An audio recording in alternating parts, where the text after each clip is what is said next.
The key focus for this panel is smart parking infrastructure for smart mobility. Against this backdrop, I would like to suggest a few questions for the panel consideration.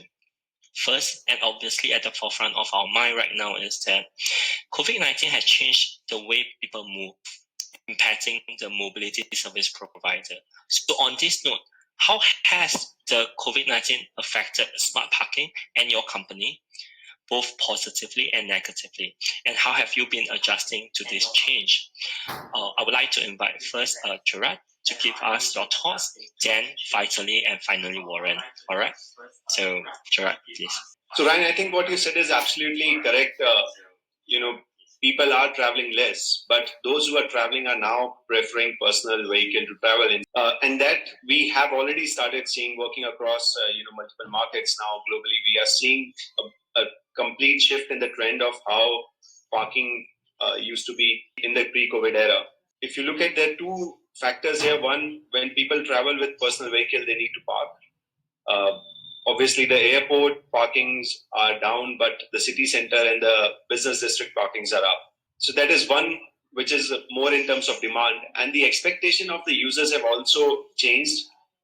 People now expect a complete contactless experience. No one wants to use or touch any public equipment, which is now also pushing the entire industry to upgrade the infrastructure and provide and adhere to the safety compliances across the globe. So we should see the entire industry bouncing back up much faster than some of the other industries in the overall ecosystem. Yeah, I agree with the track. That's for sure. This is the trend that we are going through.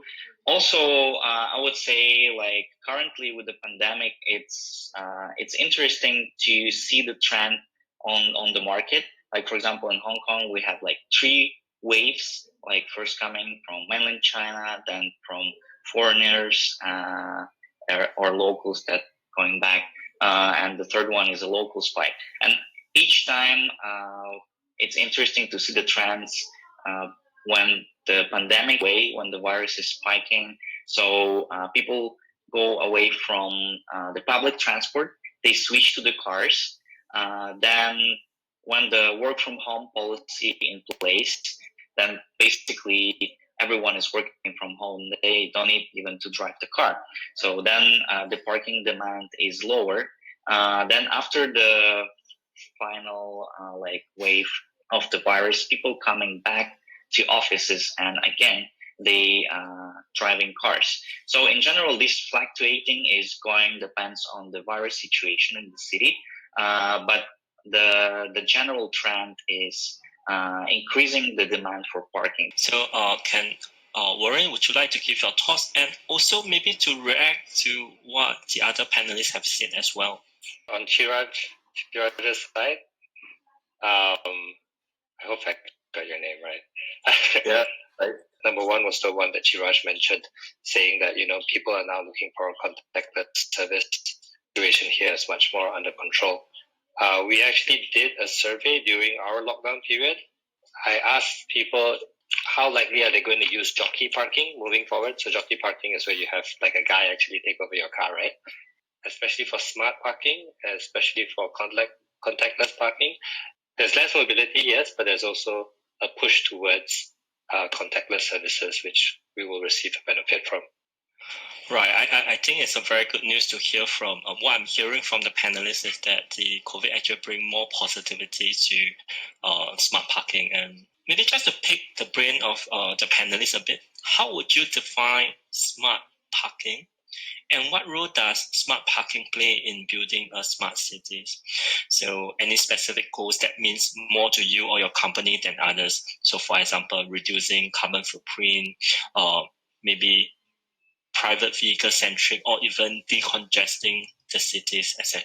Parking and smart parking, it's more the business with the property owners, because they are the landlords, they are the facility hosts, and the drivers and other like vehicles, they are part of the mobility that utilize this infrastructure.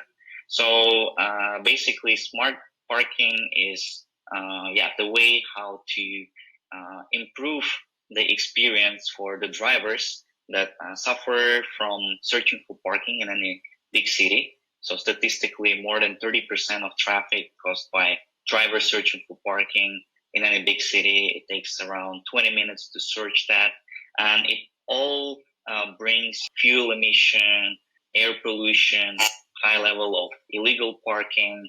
Smart parking is already now. So even the industry is pretty monopolized, I would say, and pretty outdated given that cars driving on the roads for a long time. And the property owners are in general quite conservative, but they need to admit the fact that this is the mobility progress. It's going in different ways, and now it's time to give a trial for other companies to develop that. All right, thank you, Vital. It's really a very integrated and holistic view that you are looking at. Warren, would you like to give your thoughts? Yeah, I have a very simple way of thinking about smart parking, which is that I think that smart parking is part of the journey. It's never the destination. The destination is the building that you're visiting or the park that you want to go to. Parking is just something that you have to go through as part of your journey in order to get to where you want to be. So for me, smart parking means taking that journey and making it as short as possible. I completely agree with what Vaidli and Warren said. Maybe I'll take a slightly different view on it. So I see smart parking in maybe two different phases or two different segments. One is the consumer connect, which is allowing user to discover and transact over all the parking spaces so that they spend less time on the road. It's hassle free. It's contactless. It's digital. Even the delivery companies and logistics companies, they all need to consume parking in one form or the other.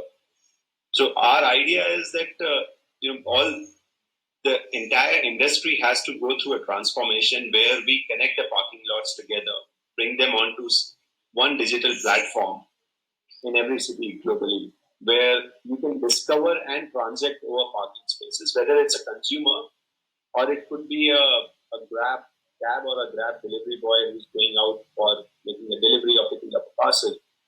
All of these different mobility services. So we need to open up parking to the world through the digital side of it, which has not happened yet. And I think that would truly transform the industry from being, parking to smart parking and then being an integral part of the urban mobility or smart mobility. Right. Thank you, Chirag. Interestingly, we actually, since you mentioned about what we are not doing right now to integrate this digital mobility services, we have on your thoughts on challenges in integration with current digital mobility services like mobile-enabled car sharing, carpooling, autonomous vehicle shuttle service, and is that there is a direct fit in such use case with smart parking, isn't it? So, any comments from the panelists on? Well, I can add one before others share their views. We actually have launched one of the first mobility hubs in Berlin, along with our partners there, where we are already we have showcased how all of these different services will come together. Simple that open up the APIs of the parking lots for discovery and transaction to all the mobility companies so that they can connect with the APIs, find where the spaces are and transact over it. And the nature of the transaction would differ. So moving from normal transactions, which are for the consumers, to micro transactions for mobility companies. So imagine you want to pick up a car, which is a part of a shared vehicle, and you are, let's say, taking a SO car or a car to go service in any of the market. So it would make sense for fleets like that to pay maybe per minute than paying for every entry or paying for every hour, which are the conventional parking tariffs across the world. And the same goes true for the delivery logistics companies, where the delivery boys can just go around parking and should become an integral part of their delivery route planning, making sure that the overall time which they spend in delivery and the associated costs of delivery to be brought down, essentially creating more efficient network across the city, not just for the consumers to park, but also for all these new mobility initiatives. I would agree with Chirag, and yes, we are part of mobility, so we are happy to integrate with all the car services providers because we need to work together. It's basically the same industry and it's the same driver experience. All the car sharing, all the taxi, all the logistics, as also Chirag said, they all need parking, right? So and we need to build that bridge between all the mobility players to give the best experience for the drivers, and of course seeking help for property owners and the government to help us with that. Today we're talking about it being a very B2C process whereby consumers are the ones using an app to book the service, but in the future it's going to be M2M, machine to machine, right? Because the autonomous vehicle itself is basically going to drop off its customer. So like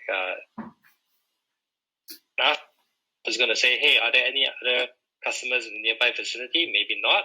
Then the next question is going to be, where is the nearest charging station that I can go to, plug in autonomously and get my car charged while I wait for the next customer, right? And so I think that's where smart parking is going to play a very huge role. So we have a question from Easy Trip. So I think that the key of the question is that with the cost rising, will private car ownership still be relevant? And how does it impact your company? So probably address the second part of the question. Will parking decrease? What will happen in the with the evolvement of autonomous vehicles or e-mobility, or even whether it's flying taxis, drones, or whatnot, you would need landing zones, pickup zones, charging zones, maintenance zones, rest zones, and mobility will never stop, right? And as long as there is mobility, you will need vehicle to move around, and that vehicle would need space to park, charge, and maintain. And parking lots today globally are the only real estate which can be utilized for that. So we see a lot of work happening in this space. We actually are already working with multiple automotive companies. We've executed multiple pilots on autonomous valet parking for autonomous vehicles. So it is evident that parking is not going anywhere. And at the same time, it is also clear that the way parking has been working for decades will change for sure. So there is a clear change which is coming up in the industry. We just have to prepare ourselves for that. Right. That's very interesting. And we actually have a question from the Urban Development Authority of Singapore. And I think this ties in quite well with what the panelists have mentioned earlier. There is a general growing demand for ride-hailing services, and thus it has a higher demand for pick-up and drop-off spaces instead of parking spaces. So would smart parking operators be looking at smart pick-up, drop-off infrastructure? I'll probably just it's straightforward. Would we need more pick-up drop zones and these shared spaces for mobility? I think the answer is really yes. As any city or as any government, what we need is maybe more friendly policies around that, and more digit of parking spaces, which is required to connect with all of these companies. The efficient pickup drop is, the more efficient it is, the better mobility it is, and the speed of the mobility increases. So it just makes sense in long run to have more and more spaces around that. The question from University of Hong Kong. A smart parking strategy could be used to remove most on-street parking and free up spaces for people to enjoy the city. Less parking for private vehicles is more effective strategy for sustainable cities, isn't it? I would say that it's not a good strategy because it doesn't take into account the freedom of the people that want to drive. So, for example, in Hong Kong, we know that occupancy of the parking is much less than 50% on average all the time. So it means that we have the infrastructure which we largely underutilize. So the job of the smart parking is exactly to open up this existing infrastructure for the use of people to make the decongestion of the traffic in the cities, and to make the drivers' experience more convenient, smooth, and fast. In fact, we have a scenario whereby most of the shopping malls here, the popular ones, they will always say that they're 120% capacity. How can you be at 120%? It's because the remaining 20% is actually all illegal parking, right? So in the case of Malaysia, it's just not, unless we have really a lot more public transport systems, and I really can't see it right now. And I think it's a very delicate balance, as you said, right? So it's also extremely political driven, because it's about convenience. Parking on the street, as we all know, is the most convenient way of parking, because it reduces your overall time. And in maximum cases, especially in India and in many markets, you don't even pay for it. But in long run, I think that infrastructure is not for parking. It is for mobility, and it is for people to drive faster. So depending upon areas and zones in the cities, we have seen governments removing parking, and generally public has also not responded very in a very harsh way, because they understand, right? You want to improve the mobility speed. If you are stuck in traffic for the entire time, you are practically parked in the traffic, right? So that's not a good thing. So I think it's just a matter of time. All the infrastructure will have to be opened up for moving around rather than for parking, and will need specific parking zones. Right. I think it's very interesting to get all the comments from the panelists. We are getting very close to the end of our time together. It's really enjoyable. I would like to invite the panelists to share one key takeaway that you like our audience to have from this session. So maybe have a very concise one key takeaway. We can whoever want to go first. I could take a shot at that, and I think I really enjoyed listening from our panelists. It was interesting to see what is happening in Hong Kong and in KL. A very interesting set of questions around mobility. It's pretty evident that irrespective of one of the key takeaways for me is that mobility is kind of leapfrogging the entire infrastructure segment, where it is not dependent upon whether you are in a highly developed market like Europe, US, or in developing areas like India or Malaysia.